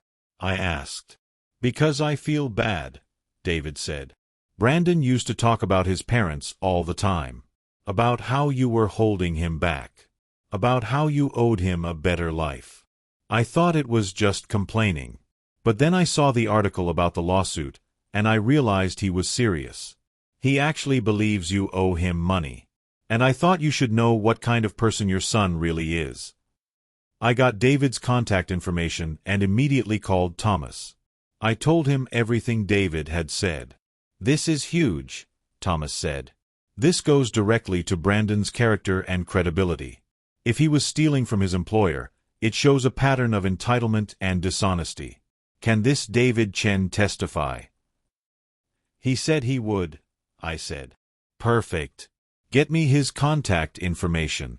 I am going to depose him and get all the documentation from the company if I can." Over the next few weeks, Thomas worked with David Chen. David provided emails, expense reports, and internal company documents showing Brandon's theft. He also provided a sworn statement describing Brandon's behavior and attitude at work.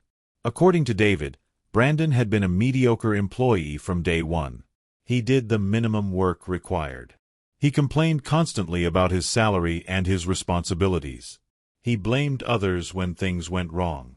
And he genuinely believed the company owed him more than he was earning. He had this attitude like the world owed him something, David wrote in his statement. Like he was too good for the work he was doing. He would talk about how his parents had money and how he deserved to live better. He said his father was a blue-collar worker who never made anything of himself, and he was not going to end up like that. Reading those words felt like a knife in my heart. My son was ashamed of me. Ashamed of what I did for a living. Ashamed that I had spent 40 years working with my hands to provide for him. But it also crystallized something for me. Brandon did not love us. He never had. We were just resources to him. ATMs that were supposed to dispense money whenever he wanted it. Thomas filed a supplemental brief with the appeals court, including David Chen's statement and the evidence of Brandon's theft. He argued that Brandon lacked credibility and that his claims should be viewed with extreme skepticism. A week later, we got a response from Bergman's law firm. But it was not the response we expected. Bergman had withdrawn from the case. According to his filing, there had been a breakdown in the attorney-client relationship, and he could no longer effectively represent Brandon and Jessica. Thomas called me immediately. "This is very unusual," he said. "When a lawyer withdraws in the middle of an appeal, it usually means one of two things. Either the client is not paying their bills, or the lawyer discovered the client lied to them about something important. Which do you think it is?" I asked. "My guess? Both." Brandon and Jessica probably told Bergman they were innocent victims. They probably downplayed or hid Brandon's employment issues. When we filed that supplemental brief with the evidence of his theft, Bergman realized his clients had not been honest with him. And he probably also realized they cannot afford to keep paying his fees. So what happens now? I asked. They have 30 days to find new counsel. If they cannot find a lawyer willing to take the case, they can try to represent themselves, or they can drop the appeal. For the first time in months, I felt a glimmer of hope. 3 weeks after Bergman withdrew, I got a phone call from an unknown number. I almost did not answer. But something made me pick up. Dad. It was Brandon. His voice sounded different. Smaller. Less confident. What do you want? I asked. I need to talk to you. Can we meet somewhere? Just you and me. Every instinct told me to say no. Thomas had specifically told me not to communicate with Brandon without him present. But this was my son. Despite everything, I needed to hear what he had to say. Where? I asked. The diner on Maple Street. Tomorrow at noon. Please, Dad. Just hear me out. I told him I would be there. Then I immediately called Thomas and told him about the call. Do not go alone, Thomas said. I should be there with you. No, I said. He will not talk if you are there. I need to do this myself. But I will record the conversation on my phone. If he says anything important, we will have it on tape. Jim, this could be a trap. He could be trying to get you to say something that helps his case. Let him try, I said. I have nothing to hide. The next day, I drove to the diner. I got there 15 minutes early and sat in a booth in the back. I pulled out my phone and started the voice recorder app. Then I put the phone in my shirt pocket, microphone facing out. Brandon arrived exactly at noon. He looked terrible. He had lost weight. His eyes were bloodshot. His clothes looked rumpled. He slid into the booth across from me. For a long moment, neither of us spoke. Thanks for coming, he finally said. What do you want, Brandon? I asked. I want to explain. I want you to understand why I did what I did. You sued me for $900,000, I said. What is there to understand? Jessica's parents, he said. They have been putting pressure on us. The loan they gave us for the house, it is not just a loan. It has all these terms and conditions. We have to pay them $5,500 a month. If we miss even one payment, they can call in the whole loan. And we cannot afford it, Dad. My salary is not enough. Jessica does not make much at the dental office. We are drowning. Then you should not have bought $1 million house, I said. We did not have a choice, Brandon said. Jessica's parents insisted. They said if we did not take the house, they would cut us off completely. Jessica would be disowned. They control everything in her life. I thought if you helped us, we could pay them and they would back off. So you tried to manipulate us into paying your bills? I know how it looks, Brandon said. But I was desperate. Robert, Jessica's father, he has been threatening us. He says if we do not make the payments, he will ruin us. He will take everything. He will destroy my career. He has connections everywhere. Brandon, you ruined your own career, I said. You were fired for stealing from your company. His face went pale. How did you know about that? Your old supervisor contacted me. David Chen. He told me everything. The fake expense reports. The $35,000 you stole. All of it. Brandon put his head in his hands. That was a misunderstanding. They were trying to get rid of me anyway. They made up those accusations. David had documentation, I said. Receipts. Expense reports in your handwriting. Company records. It was not made up, Brandon. You stole from them. I needed that money, Brandon said. His voice was rising. Do you know what it is like to be married to Jessica? To have her parents constantly comparing me to her cousins and her brother? They all make 6 figures. They all drive expensive cars. And there I was, making $65,000 a year, and they looked at me like I was trash. So you stole to keep up appearances? I did what I had to do to survive, Brandon said. And when that was not enough, I came to you. Because you are my parents. You are supposed to help me. We did help you, I said. My voice was shaking now. We paid for your entire education. We supported you for years. We gave you everything we could. But we are not going to fund your extravagant lifestyle. We are not going to bankrupt ourselves so you can impress your in-laws. You have the money, Brandon said. You are just sitting on it. You do not need it. You live in a tiny house. You drive an old truck. You never go anywhere or do anything. What are you saving it for? We are saving it to survive our old age, I said. We are 73 and 71 years old, Brandon. We could live another 20 years. That money has to last. It has to pay for medical bills and living expenses and maybe a nursing home someday. It is not extra money. It is all we have. But you do not understand, Brandon said. He was almost crying now. If I do not pay Jessica's parents, they are going to take everything. The house. Our cars. Everything. Jessica will leave me. I will lose everything. Then let her leave, I said. If Jessica is only with you because you can provide a certain lifestyle, then she does not really love you. You do not get it, Brandon said. You do not know what it is like. You grew up poor. You married someone from your same background. You never had to prove yourself to anyone. But I am trying to be better than what I came from. I am trying to give Jessica the life she deserves. By suing your own parents? I asked. By trying to take the money we worked 40 years to save? Brandon looked at me with red, swollen eyes. I did not want to sue you. It was Robert's idea. He said we had a case. He said we could get enough from you to pay off the loan and be free of him. But our lawyer quit, and now we cannot find anyone else to take the case. No one thinks we can win. And Robert is furious. He says if we lose, he is going to call on the loan, and we will lose everything. I felt a mix of emotions. Pity for my son, who had gotten himself into this mess. Anger at his entitlement and his choices. And sadness that it had come to this. Brandon, I said, you need to drop the lawsuit. You need to apologize to your mother and me.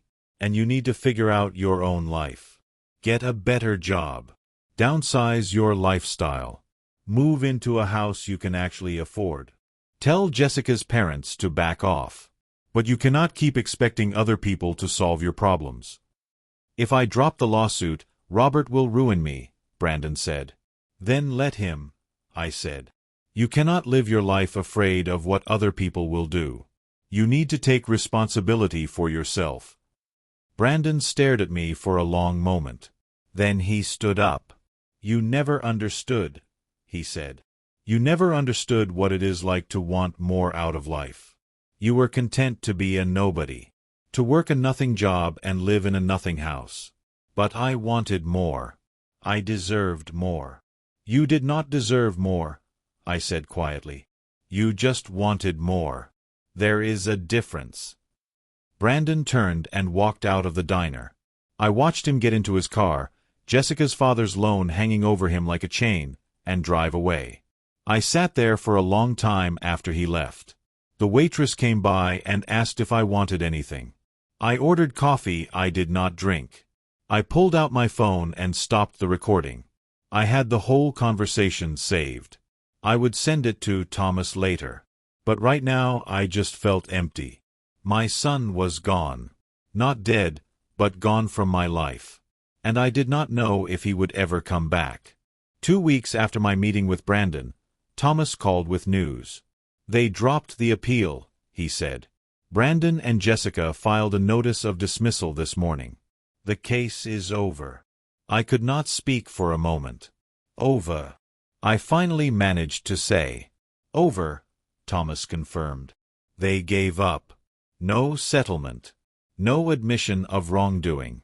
They just dropped it. Why? I asked. My guess? They realized they could not win. After Bergman withdrew and we filed the evidence of Brandon's theft, no other lawyer would take the case. And without a lawyer, they had no chance of succeeding on appeal. So they gave up. I should have felt relieved. I should have felt victorious. But I just felt tired. What happens now? I asked. Now, nothing.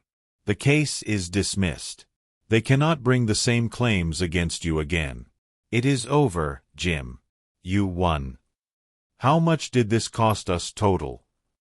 I asked. Thomas was quiet for a moment. With all the fees for the appeal and the additional filings, your total legal costs were $47,000.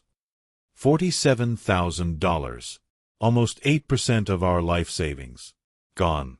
Not because we had done anything wrong, but because our son decided to sue us. Can we recover any of that?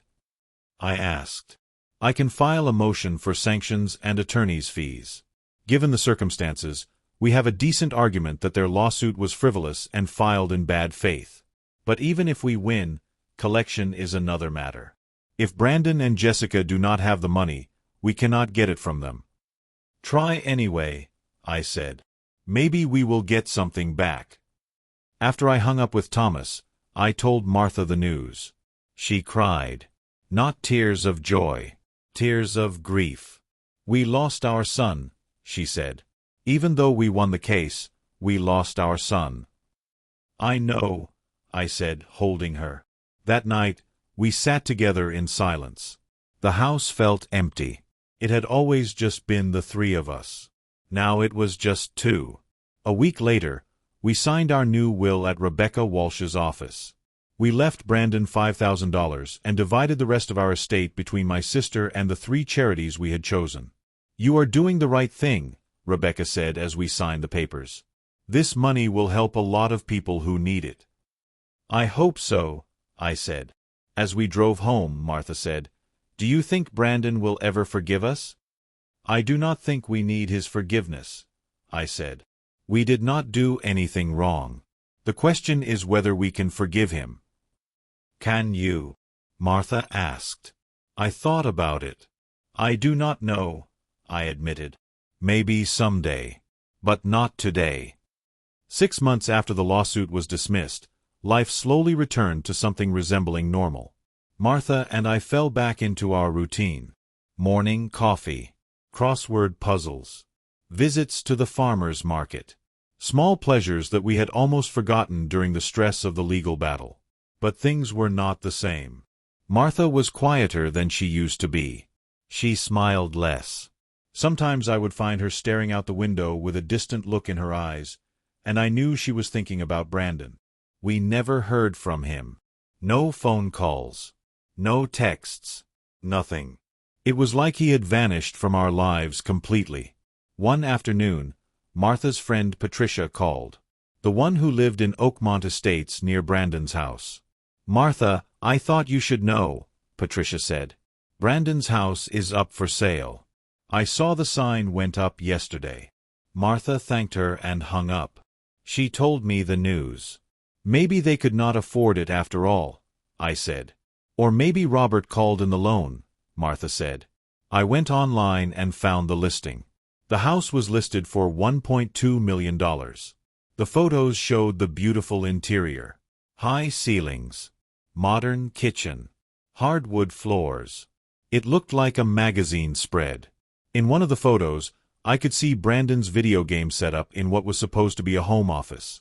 Thousands of dollars worth of equipment. While he was crying poverty to us, he was spending money on toys. The house sold 3 weeks later. I checked the property records. It sold for $1.15 million. Robert and Margaret Sutton made a small profit on their investment. I wondered where Brandon and Jessica moved to, but I did not look into it. It was not my business anymore. Thomas filed our motion for sanctions and attorney's fees. The hearing was scheduled for 2 months out. I did not have much hope of recovering anything, but we had to try. Meanwhile, Martha's health started to decline. The stress of the past year had taken a toll. She developed high blood pressure. She had trouble sleeping. Her doctor prescribed medication and recommended therapy. I cannot stop thinking about him, she told her therapist in one session. I waited in the lobby while she talked. Afterward, she told me what they had discussed. The therapist says I need to accept that Brandon made his choices, that I cannot control him or fix him. She says I need to grieve the son I thought I had and accept the reality of who he is. That is good advice, I said. But how do you grieve someone who is still alive? Martha asked. I did not have an answer. The hearing for sanctions arrived on a cold October morning. Martha and I drove to the courthouse, the same courthouse where our ordeal had started over a year ago. Brandon and Jessica did not show up. Their absence spoke volumes. Judge Morrison, the same judge who had dismissed the original case, presided over the hearing. She remembered us. Mr. and Mrs. Mitchell, she said with a nod. I am sorry you are back in my courtroom. Let me hear the motion. Thomas presented our case. He argued that Brandon and Jessica's lawsuit was frivolous from the start, that they had no evidence of any specific promises, that they had lied about their financial situation, that they had hidden Brandon's employment issues and his theft from his former employer, and that they had put us through enormous stress and expense for no legitimate reason. He requested that the court order Brandon and Jessica to pay our legal fees of $47,000 plus the costs of filing the sanctions motion. Since Brandon and Jessica were not there to defend themselves, the hearing was brief. Judge Morrison asked Thomas a few clarifying questions. Then she made her ruling. I have reviewed the record in this case, she said, and I am troubled by what I see. The plaintiffs brought a lawsuit against their elderly parents seeking $900,000 based on vague statements and a claimed pattern of support. When that lawsuit was dismissed, they appealed despite having no credible legal basis to do so. They misrepresented their financial situation. They omitted material facts about Mr. Brandon Mitchell's employment history. And they put their parents through a year of unnecessary litigation. This is exactly the type of case that sanctions are meant to address. Frivolous lawsuits waste judicial resources and cause enormous harm to defendants who must spend time and money defending themselves against baseless claims. Therefore, I am granting the motion for sanctions. Brandon Mitchell and Jessica Mitchell are ordered to pay James and Martha Mitchell the sum of $50,000, which represents their legal fees plus costs.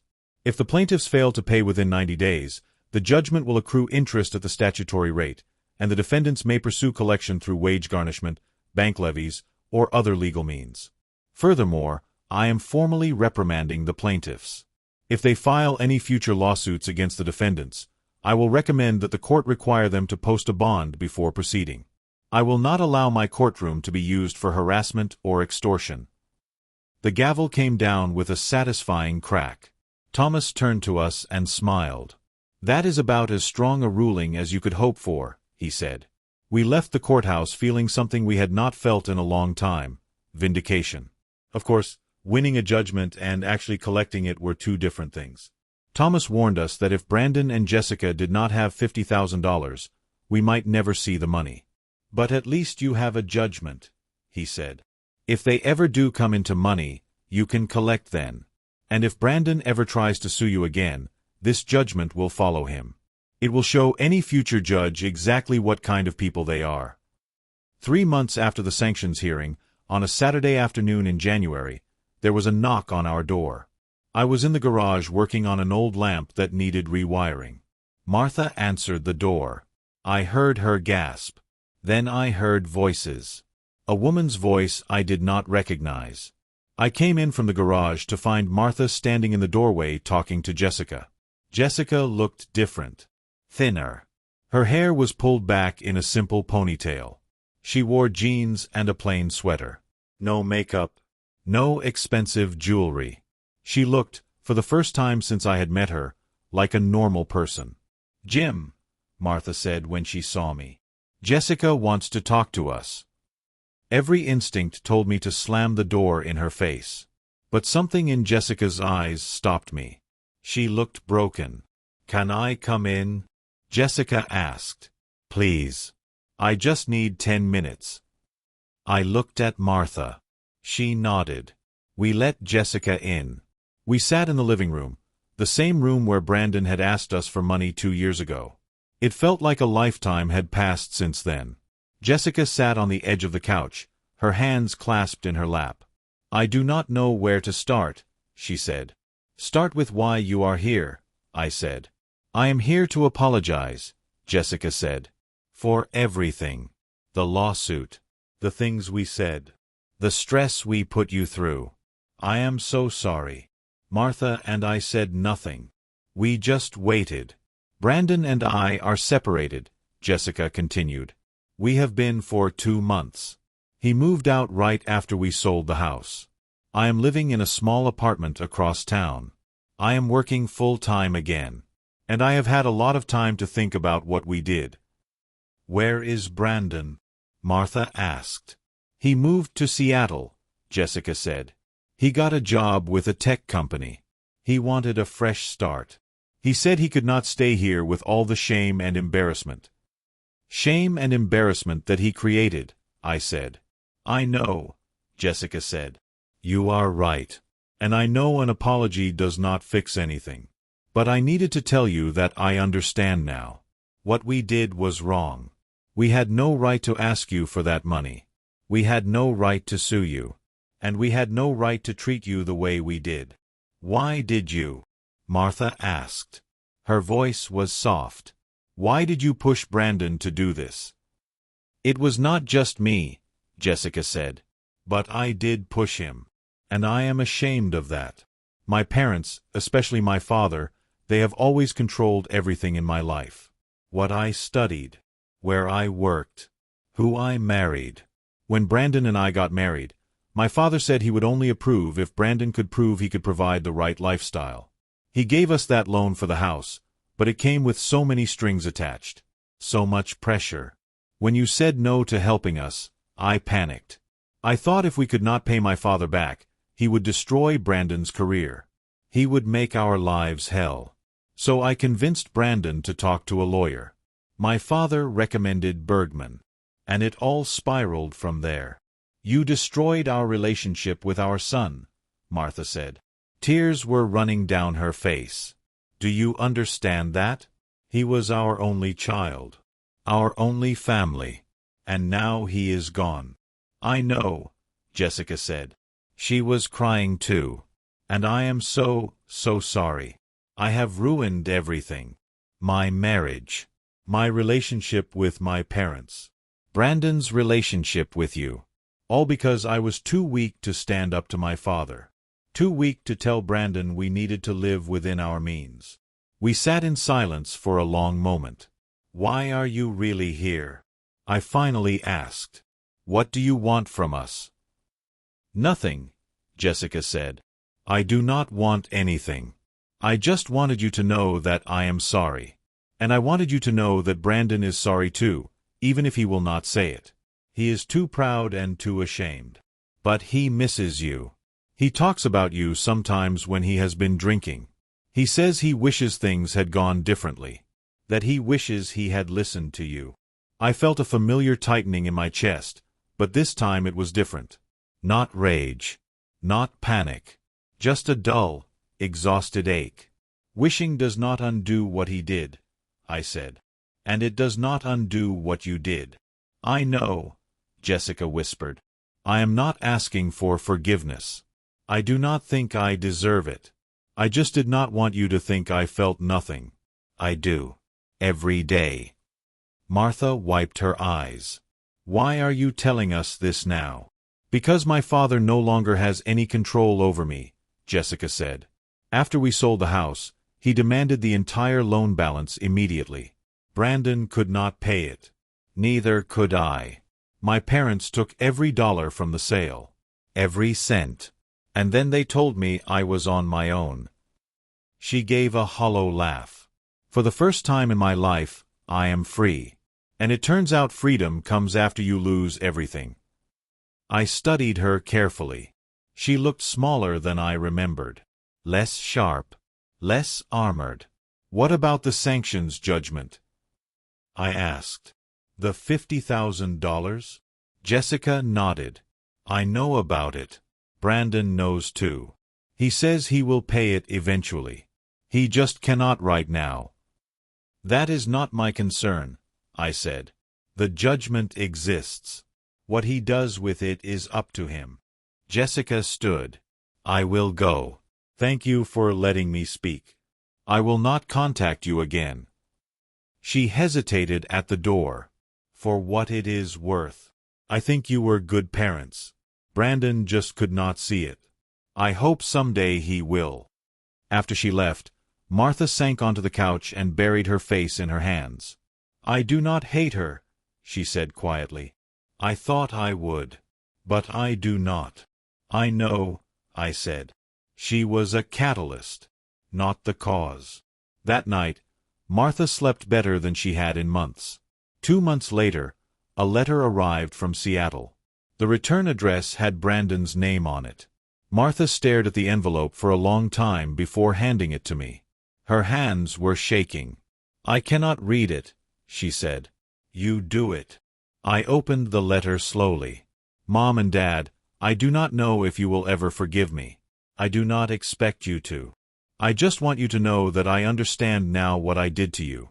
I blamed you for my failures because it was easier than facing myself.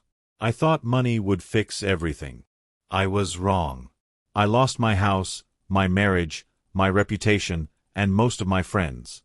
The only thing I have left is the chance to start over. I am trying to do that. I am working. I am paying my bills. I am seeing a therapist. I will pay the judgment. It may take time, but I will. Not because the court ordered it, but because I owe you. I do not ask to be part of your lives again. I know I forfeited that right. I just want you to know that I am sorry. Truly sorry. Love. Brandon. Martha was crying silently by the time I finished reading. Do you believe him? She asked. I believe he believes it, I said. That may be enough for now. Should we respond? I thought about it for a long time. Yes, I said finally. But carefully. We wrote back together.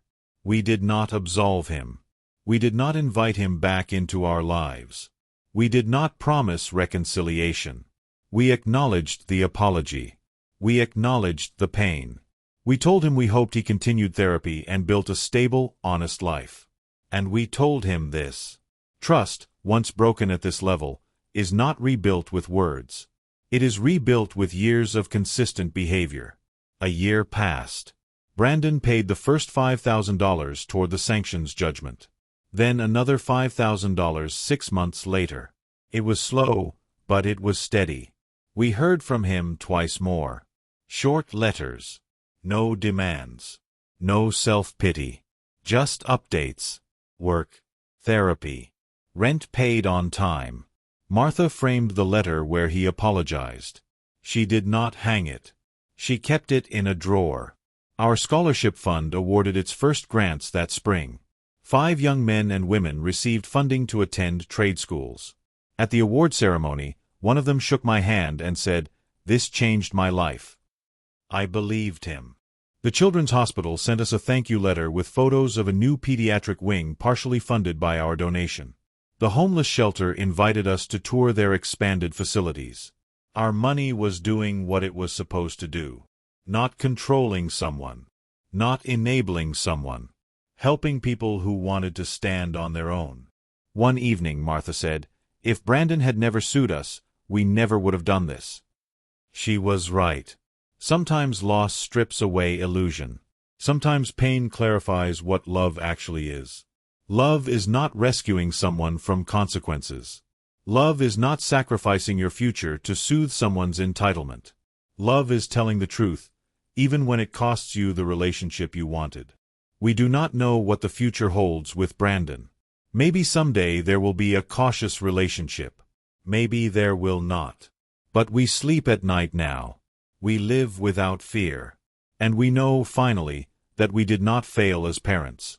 We raised a son. He made his choices. And so did we. And for the first time in a long time, that is enough. Let me know in the comments where you have watched it from and what you would have done if you were in my place. If you loved my story, please like this video and subscribe to the channel. It inspires us to share more such stories with you.